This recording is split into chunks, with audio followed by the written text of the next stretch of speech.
Salam sejahtera saudara yang kekasih, di dalam nama Tuhan Yesus Kristus kembali kita bertemu dan kita akan terus memikirkan tentang manusia pekerja. Kali ini kita akan membicarakan satu ayat yang sangat klasik, yaitu Roma pasal 12 ayat 1. Roma 12 ayat 1 demikian bunyinya. Karena itu saudara-saudara, demi kemurahan Allah, aku menasihatkan kamu supaya kamu mempersembahkan tubuhmu sebagai persembahan yang hidup, yang kudus dan yang berkenan kepada Allah. Itu adalah ibadahmu yang sejati. Saya coba beberapa kali membicarakan bagian ini di beberapa persekutuan kantor, mengajak orang untuk menemukan sebuah kesejatian makna sebagai manusia pekerja. Menarik saudara. Dalam teks Yunani, maka yang dipakai di sana bukanlah satu permintaan, tetapi lebih kepada nada perintah. Maka Rasul Paulus dengan wibawa kerasulannya memerintahkan supaya umat sungguh-sungguh bisa hidup seperti apa yang Tuhan kehendaki dan bagaimana mereka harusnya hidup. Perhatikan, dan bagaimana harusnya mereka hidup, mempersembahkan seluruh aktivitas mereka sebagai ibadah yang sejati. Jadi ibadah tidak bisa dikudeta oleh gereja. Ibadah tidak bisa dikudeta oleh ruang ibadah. Ibadah itu tidak sama dengan hari Minggu ke gereja. Ibadah tidak sama dengan Senin, Selasa, Rabu, Kamis ke persekutuan. Kita seringkali terjebak pada hidup yang split. Gereja lain, tempat kerja lain. Nah, Alkitab kali ini mengajarkan kepada kita bahwa bekerja sebagai ibadah itu sangat menarik. Saya kira saya sangat suka kalau mendengar saudara-saudara kita umat muslim. Misalnya mereka mengatakan pekerjaan itu adalah ibadah. Begitu ya. Sehingga apa yang mereka dapat kepercayaan sebagai sebuah amanah. Saya kira itu betul sekali. Orang Kristen jarang mengucapkan kalimat ini. Padahal sebetulnya semangatnya pun diajarkan di dalam Alkitab. Iya. Kita kurang memperhatikan pekerjaan itu sebagai sebuah ibadah. Nah, Paulus mengatakan pada kita, karena itu saudara-saudaraku demi kemurahan Allah, aku menasihatkan kamu supaya kamu mempersembahkan tubuhmu. Apa ini maksud dengan mempersembahkan tubuhmu? Mempersembahkan tubuhmu adalah apapun yang dilakukan oleh tubuhmu harus menjadi sesuatu yang menyenangkan Tuhanmu. Apapun yang dilakukan tubuhmu harus dalam konteks memuliakan Tuhanmu. Apapun yang dilakukan oleh tubuhmu seharusnya itu adalah sesuatu yang bernilai seperti yang Tuhan kehendaki. Nah, dalam Roma 12 nilai apa? Ini menarik kalau kita pikirkan. Maka dikatakan persembahkanlah tubuhmu. Prinsip pertama adalah sebagai persembahan yang hidup. Jadi sebagai sebuah persembahan yang hiduplah kita mempersembahkan tubuh kita. Hidup apa? Hidup itu bukan kita bernyawa. Hidup itu bukan berarti tidak mati. Tetapi hidup itu lebih mengacu kepada kualitas keperbedaan manusia baru dan manusia lama. Orang yang sudah kenal Tuhan dengan orang yang belum mengenal Tuhan. Sehingga harus dipahami saudara yang kekasih, hidup itu harus menjadi sebuah hidup yang utuh. Hidup yang kita persembahkan kepada Tuhan kita itu harus menjadi satu hidup atau persembahan atau aktivitasnya yang hidup yang berbeda dengan yang lain. Dengan orang yang belum mengenal Tuhan. Sehingga seluruh aktivitas kita, kerja kita mestinya merupakan kualitas yang berbeda dengan dunia pada umumnya. Dengan orang-orang yang tidak mengenal Tuhan. Itu perlu.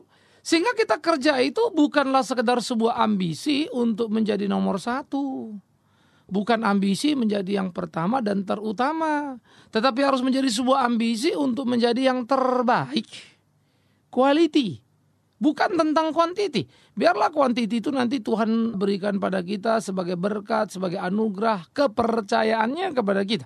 Tetapi kita berjuang untuk quality, apa yang harus kita lakukan, apa yang harus kita kerjakan agar supaya kita menjadi seperti apa yang Tuhan kehendaki. Kan begitu. Sehingga di dalam bagian ini saudaraku kita mesti belajar sungguh-sungguh, memahami sungguh-sungguh apa yang menjadi kehendak Tuhan di dalam kehidupan kita, di dalam pergumulan-pergumulan kita. Sehingga bagaimana kita mengerjakan apa yang Tuhan kehendaki, itu penting. Ini penting. Nah, oleh karena itu saudara yang kekasih, di dalam bagian-bagian seperti inilah seharusnya kita bertanding, berjuang, bertarung, melakukan apa yang menjadi kehendak Tuhan kita. Sehingga dengan demikian kita bisa hidup seperti apa yang Tuhan mau. Sehingga hidup kita boleh memuliakan kehendak Tuhan kita. Nah, ini penting.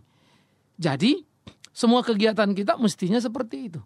Oleh karena itulah pekerjaan itu menjadi sebuah pekerjaan yang harusnya kualitasnya diperhatikan. Bedakah saudara dengan orang belum mengenal Tuhan? Kalau kemudian sama, lalu apa lebihmu? Kalau kau baik pada orang yang baik, kata Tuhan, apa hebatmu? Kau mesti baik pada orang yang kurang baik. Kalau kau cuma bermutu di tengah-tengah lingkungan yang bermutu, apa lebihmu? Seharusnya kau mampu bermutu di tengah lingkungan yang tidak bermutu. Kan begitu. Sehingga itu menjadi semacam satu tantangan kualifikasi di mana kemampuan diri yang mandiri itu mampu tanpa dipengaruhi oleh lingkungan di sekitarnya. Nanti ayat 2 langsung Paulus bilangkan jangan serupa dengan dunia ini. Artinya ada satu perbedaan kualifikasi yang tinggi. Nah itu perlu. Nah oleh karena itu saudaraku yang kekasih, bagian-bagian seperti ini harusnya perlu untuk kita perhatikan. Bagian-bagian seperti ini perlu untuk kita sikapi dengan sungguh-sungguh. Untuk kita bisa melakukan apa yang menjadi kehendak Tuhan dalam kehidupan kita. Itu yang pertama. Lalu dikatakan persembahkan juga tubuhmu sebagai persembahan yang kudus. Kudus artinya terpisah dari, tidak sama dengan. Nah ini sebagai sebuah backup. Sebuah penegasan atau peneguhan terhadap yang pertama tadi. Hidup tadi. Maka kudus adalah itu menjadi sesuatu yang spesial. Terpisah dari, kados. Sehingga saudara-saudara kita bukan merupakan satu paket dengan dunia. Tapi terpisah dari dunia. Kualitas tadi, hidup tadi kan. Nah lalu kemudian disitulah kita menunjukkan satu quality yang dengan segera bisa dikenali. Kalau dunia ini hitam ya kita putih. Orang kan langsung bisa bedakan mana hitam putih. Nah ini enggak. Banyak sekali pekerja-pekerja Kristen justru orang bikin bingung. Ayo pekerja Kristen ini jahat. Ya. Sehingga orang-orang lain, saudara agama lain pun bisa bingung lihat orang-orang Kristen. Ayo kok kelakuannya begini. Lucu sekali. Sehingga ketika ada orang berkata pada saya, wah orang Kristen yang baik-baik Pak, agama lain mah tidak baik. Saya bilang, stop, koreksi dulu. Anda akan menemukan dengan segera banyak sekali orang yang bukan Kristen baik. Dan Anda juga dengan segera akan bisa menemukan banyak sekali orang Kristen yang tidak baik. Pedagang Kristen atau pengusaha Kristen atau pekerja Kristen yang tidak bisa dipercaya, tidak jujur. Banyak. Banyak sekali. Yang tidak Kristen banyak sekali yang baik. Itu sebab menimbulkan kebingungan di dalam kehidupan di dunia ini. Sebetulnya apa sih keunggulan Kristen itu? Nah karena itu kalau kita berani menyebut diri kita Kristen, mestinya kita bisa menunjukkan kualitas itu dengan segera di dalam keseharian kehidupan kita, di dalam pekerjaan kita. Sehingga pekerjaan yang kita lakukan tadi menjadi sebuah persembahan yang hidup dikatakan. Ya, yang kudus dan berkenan pada Tuhan. Artinya segala sesuatu kita lakukan orientasinya adalah Tuhan, apa yang Tuhan mau bukan yang saya mau. Sehingga tidak mungkin kita menjadi pekerja-pekerja yang materialistis. Orang-orang yang ibadah yang carinya uang melulu. Ya, orang-orang yang ibadah cari Tuhan yang carinya sehat melulu. Bukan cari apa kehendak Tuhan. Aneh sekali kita ini. Padahal Tuhan sudah berjanji, cari dahulu kerajaanku dan kebenaranku. Semuanya akan ditambahkan padamu. Tapi yang kita cari justru adalah apa yang mau ditambahkan. Bukan perintahnya itu loh, kebenaran tadi itu, kerajaannya itu. Sehingga akhirnya muncul kesalahkaprahan dalam kekristenan. Bahkan orang-orang Kristen pun seringkali dilihat di dalam doanya sangat materialistis sekali. Kita menjadi orang yang sangat gila uang. Lalu menduplikasi atau memanipulasi dengan menyebutkan berkat Tuhan sebagai bukti kita anak Tuhan. Jelas tidak. Pohon dikenal dari buahnya, maka pohon kebenaran buahnya kebenaran. Uang, materi itu hanya merupakan bonus yang gampang saja buat Tuhan berikan bagi kita. Itu bukan yang pertama dan utama. Tapi selera manusia kita memang begitu. Akibatnya kita tidak bisa beraktivitas. Aktivitas kita menjadi kemuliaan nama Tuhan. Akhirnya aktivitas kita terhambat pada angka-angka. Nah ini menjadi kesalahan yang menyedihkan. Nah oleh karena itu saudaraku yang kekasih, mestinya tiap orang Kristen menyadari ya untuk bagaimana memperbaiki diri dan membuat hidupnya menjadi sebuah persembahan yang hidup, yang kudus, yang berkenan kepada Allah. Dan itulah ibadahmu yang sejati. Maka tubuhmu, all your activity, tubuhmu segala sesuatu yang kau lakukan, tubuhmu segala kegiatan-kegiatan, tubuhmu segala apa yang kau lakukan sepanjang hari. Ketika kau di kantor, berorganisasi, dalam pergaulan, harusnya menjadi sesuatu yang menyenangkan hati Tuhan, menjadi sesuatu yang memuliakan nama Tuhan. Nah ini penting. Itu yang mesti saudara lakukan. Sehingga dengan demikian, seluruh kegiatanmu entah dimanapun tadi, bisa menjadi satu contoh, bisa menjadi satu gairah bagi banyak orang. Untuk orang kemudian belajar menjadi pekerja-pekerja unggulan, dan orang terinspirasi dengan kejujuranmu, terinspirasi dengan tanggung jawabmu, terinspirasi dengan seluruh aktivitasmu. Lalu dia mulai berpikir, ini the best quality nih. Ini yang benar, kan begitu. Sehingga jangan habiskan waktu saudara untuk menjelek-jelekkan orang, padahal kita sendiri masih jelek. Iya kan? Jangan habiskan waktu saudara menghina agama orang, padahal kita sendiri bukan orang yang baik dalam beragama. Kebenaran firman Tuhan tidak pernah mengajarkan gitu. Yang diajarkan kebenaran firman Tuhan pada kita adalah mengertilah kebenaran, belajarlah kebenaran itu dan lakukan. Nah, ini menjadi ajang pembuktian kamu betul anak Tuhan atau tidak. Reaksi orang itu sangat bergantung pada kualitas hidup sebagai pribadi. Nah, jadi saya kira ini kan perlu, sehingga orang Kristen tidak menjadi batu sandungan, tetapi boleh menjadi batu penjuru. Perilaku orang Kristen kita hanya timbul seringkali dalam perdebatan-perdebatan. Kalau udah nggak cocok aja, jangan menghakimi, kita bilang misalnya. Hanya kata jangan menghakimi pun dipakai untuk tidak boleh menegur orang lain yang salah. Kan jadi kacau nih. Jangan menghakimi kan bukan itu. Jangan menghakimi kan maksudnya adalah jangan memvonis seseorang. Orang itu diberkati Tuhan apa tidak, masuk surga apa tidak. Itulah maksudnya. Hak Tuhan ya hak Tuhan. Jangan kau ambil lah, itu menghakimi. Tapi kalau orang itu salah kita tegur, itu malah kewajiban. Iya kan? Teguran itu. Orang itu salah, seharusnya kita sampaikan. Jangan sungkan, termasuk saya sebagai pendeta. Mungkin hidup saya terlalu glamor menurut Anda tegur saya. Terima kasih. Ya, saya suka mengatakan ditegur memang menyakitkan. Tapi demi kebaikan ya kenapa tidak? Kan begitu. Maka saya, saudara, kita semua di dalam seluruh aktivitas kita, di dalam seluruh kegiatan kita harus berhitung. Saya sebagai pendeta yang berlayani misalnya, saudara menjadi pekerja entah dosen, entah pegawai atau atasan atau bahkan pemilik perusahaan. Ayo dong kita hitung masing-masing kan ya. Moralitas kita itu udah kayak apa? Perilaku kita itu bagaimana? Sepak terjang kita itu bagaimana? Sehingga dengan demikian kita bisa menemukan kesejatian kebenaran. Lalu kita bertumbuh berkembang dalam kehidupan pengabdian dan pelayanan. Dan kita boleh melakukan apa yang Tuhan mau untuk kita lakukan dalam hidup kita. Menarik saudara-saudara. Nah, itu yang penting. Sehingga dengan demikian hidup kita itu menjadi saksi, hidup kita itu menjadi contoh, hidup kita itu menjadi teladan, kan begitu. Nah, oleh karena itu, seluruh kegiatan kita yang sebagian besar kita habiskan di tempat kerja kalau kita pekerja, di sekolah kalau kita seorang mahasiswa atau siswa atau kita yang sedang studi kan begitu. Maka tempat itu yang paling banyak kita berinteraksi, tempat itu yang paling banyak orang bisa melihat kualitas kita seperti apa. Di tempat itu kita perlu berjaga-jaga. Tapi itu tidak berarti di tempat kerja, di rumah Anda sopan santun, lalu di tempat kerja atau di tempat studi sopan santun, lalu di rumah menjadi berangasan, buas begitu. Ya enggak. Tentu di mana saja kan namanya all your activity. Ya kan saudara-saudaraku, semua kegiatan kan begitu. Sehingga konsistensi yang tinggi dari kita sangat diharapkan. Kita mesti belajar jangan sekedar mengomentari sepotong-sepotong apa ucapan orang, tapi kita belajar memperhatikan keseluruhan sikap hidup setiap orang, keseluruhan apa yang dikerjakan orang, sehingga dari situ kita belajar untuk menemukan kesejatian, kita belajar untuk membangun kebersamaan, kita belajar sehingga di dalamnya Tuhan sungguh dipermuliakan. Itu penting. Ya. Nah, ini yang harus kita lakukan saudaraku. Sehingga dengan demikian kita bisa sungguh-sungguh di dalam hidup kita, ya, bertindak seperti apa yang Tuhan mau, sehingga kita betul sungguh-sungguh dalam hidup kita bertindak melakukan apa yang Tuhan kehendaki, sehingga di dalamnya sungguh nama Tuhan dipermuliakan.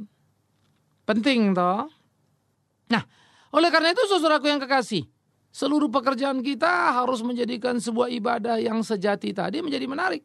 Karena itu ibadah sekali lagi tidak bisa dikudeta oleh gereja, dikup oleh ruang kebaktian. No.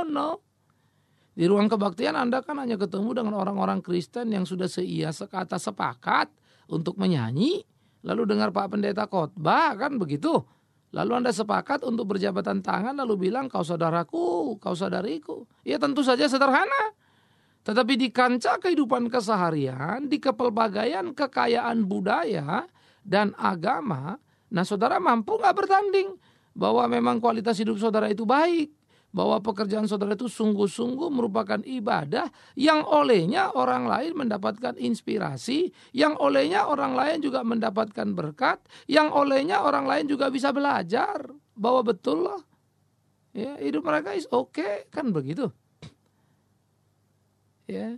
Nah, karena itu, saudaraku yang kekasih, yuk kita periksa perilaku kita dalam pekerjaan kita, moralitas kita dalam pekerjaan kita.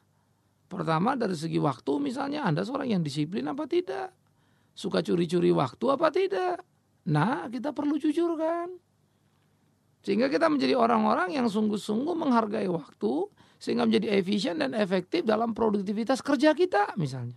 Itu pertama. Lalu kita seorang yang jujur apa tidak? Sehingga kita bisa dipercaya atau tidak? Kalau enggak, bagaimana kita bisa mengatakan bahwa pekerjaan kita adalah ibadah? Ternyata kita orang yang tidak dipercaya. Kita dicurigai. Karena ternyata banyak berbagai kasus yang di dalamnya kita terlibat. Kita orang yang bertanggung jawab apa enggak? Nah, itu perlu. Seorang yang bertanggung jawab, dia akan melakukan apa yang menjadi tugas-tugasnya tanpa harus tekanan dan diingatkan. Dia akan menyelesaikan sampai selesai. Sehingga semuanya tuntas digarapnya. Nah, ini penting. Sehingga dia tidak terjebak lagi pada perangkap yang salah. Itu juga perlu. Nah, saudaraku yang kekasih, dari situlah kita bisa menjelajah satu persatu di dalam pergumulan kehidupan kita. Apakah kita seorang yang on time tadi menghargai waktu? Apakah kita seorang yang jujur? Apakah kita seorang yang bertanggung jawab? Ataukah kita juga seorang yang rajin? Sehingga orang bisa lihat, wah dia mah luar biasa. Dia pekerja keras. Rajin mah orangnya, jujur, smart begitu ya. Wow. Sehingga seluruh sekali lagi activity kita dalam kualitas kerja kita menimbulkan respect. Dan orang mengagumi dan mengakui bahwa kita memang unggul sebagai pekerja Kristen. Nah, disitulah saudara, kita melakukan pekerjaan kita sebagai sebuah ibadah, bukan kesempatan untuk menumpuk harta, bukan kesempatan untuk menelikung kiri kanan, mendapatkan rezeki tambahan untuk diri yang tidak sah. Tetapi akhirnya hak orang lain yang kita tilep, kan ngeri. Ya, kalau saudara misalnya anggota dewan, DPR katanya Kristen. Tapi ya korupsi juga, kan sedih. Saudara teriak-teriak bela rakyat miskin. Tapi biaya kunjungan saudara ngunjungin orang miskin jauh lebih banyak dari apa yang dikasih sama orang miskin. Sadis kan? Artinya kan saudara memperjualbelikan kemiskinan orang untuk mendapatkan keuntungan. Kalau wawancara, kalau bicara seakan-akan Anda penegak hukum yang hebat. Padahal Anda adalah pelanggar yang mempermainkan hukum. Sehingga posisi di dewan justru menjadi transaksi yang bisa dimanfaatkan. Kalau kemudian saudara, seorang anggota Dewan Kristen, tapi ternyata suka berdiplomasi, bersilat lidah, memutarbalikkan fakta, sehingga rakyat kebanyakan jadi korban. Nah, kita mau jadi apa ini? Ya kan begitu saudaraku? Sangat mengerikan bukan? Kalau Anda seorang guru lalu memeras murid, memanfaatkan murid untuk memperkaya diri, sehingga murid justru belajar yang salah dari gurunya. Apa Anda gawat kita ini? Mau jadi apa ini? Ya. Atau kemudian seperti saya ini menjadi pendeta yang tidak bisa diteladani. Pendeta yang ternyata punya ambisi kuat untuk memperkaya diri sendiri misalnya. Lalu orang-orang yang di sekitar saya bilang, ini pendeta Bigman cuma bicara saja. Ya, hartanya gila-gilaan misalnya. Lalu orang mencemooh saya. Saya mau ngomong apa? Khotbah saya pun tidak lagi mempunyai kekuatan, kan begitu? Orang akan mencibir. Artinya apa? Saya akan semakin sulit untuk mengatakan kebenaran sehingga kebenaran berpengaruh pada orang. Tetapi sebaliknya saya berpotensi menjadi batu sandungan untuk menjatuhkan banyak orang. Kan Tuhan akan hitung-hitungan dengan saya. Tuhan akan urusan dengan saya. Untuk itu saya juga nggak usah ngomong. Saya tanggung jawab sama Tuhan. Biar Tuhan hukum saya. Kalau saya jadi batu sandungan biar Tuhan hancurkan saya. Sudah barang tentu Tuhan tidak akan dengar ucapan itu. Tidak akan Tuhan hancurkan saya. Tapi tunggu nanti. Maka Matius 7, 21, 23 kan menarik. Tidak setiap orang menyebut namaku Tuhan, Tuhan masuk surga. Bahkan ada yang bilang aku sudah mengusir setan, menyembuhkan orang sakit. Iya, membuat mujizat dalam namamu. Tapi Tuhan berkata aku tidak kenal kau, nyala kau penjahat. Itu kan soal nanti, soal di sana. Nah karena itu, demi supaya di sini. Ya, saya harus hidup baik-baik. Supaya demi untuk di sana saya diterima di mahkota abadi. Jadi saya harus tanggung jawab. Saudara tanggung jawab pada diri kita masing-masing. Kan begitu saudaraku. Sehingga kalau semua orang Kristen dalam komunitas yang manis, yang bagus, wow, indah sekali. Pasti orang akan belajar banyak dari kehidupan keluarga-keluarga Kristen. Kan begitu caranya. Sehingga jangan habiskan waktu saudara untuk mengeritik orang, meributkan orang, agama lain begitu ya. Sendiri saja tidak becus, hidup kita juga tidak benar. Mau jadi apa kita ini? Saya percaya Alkitab itu benar, Yesus itu benar. Tapi pengikut Yesus, itu banyak yang ngaco kan begitu kan. Nah karena itu kita harus koreksi diri kita. Oleh karena itu pada waktu saudara bekerja, ayo mari sama-sama saudaraku. Kita periksa diri kita untuk sungguh-sungguh boleh menjadi saksi Tuhan. Entah bapak rumah tangga, ibu rumah tangga, entah kerja, entah sekolah, entah dalam pergaulan organisasi yang bersifat religi, artinya bergaul kita dengan banyak teman. Saya punya banyak teman yang beda-beda agama.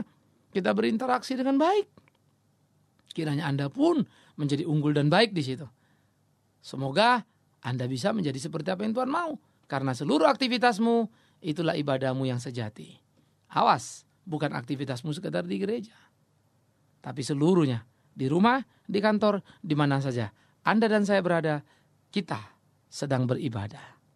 Semoga saya dan saudara senantiasa sadar akan fakta ini. Amin. Mari kita berdoa. Ya Tuhan, kami bersyukur, kami berterima kasih untuk firman-Mu yang mengingatkan kami supaya seluruh aktivitas kami menjadi aktivitas yang kami pertanggungjawabkan untuk memuliakan nama-Mu, supaya seluruh aktivitas kami merupakan ibadah yang sejati yang kami kerjakan, yang tidak tertutup pada sekat-sekat ruang-ruang gereja, tetapi sebaliknya hadir di mana saja kami berada, dalam pergaulan kami, di tempat kerja, sekolah, berorganisasi, berinteraksi dengan masyarakat luas. Tuhan tolong kami sehingga hidup kami jadi berkat bagi banyak orang, nama Tuhan dipermuliakan. Di dalam nama Yesus Kristus Tuhan kami berdoa, bersyukur pada Bapa di dalam sorga. Amin.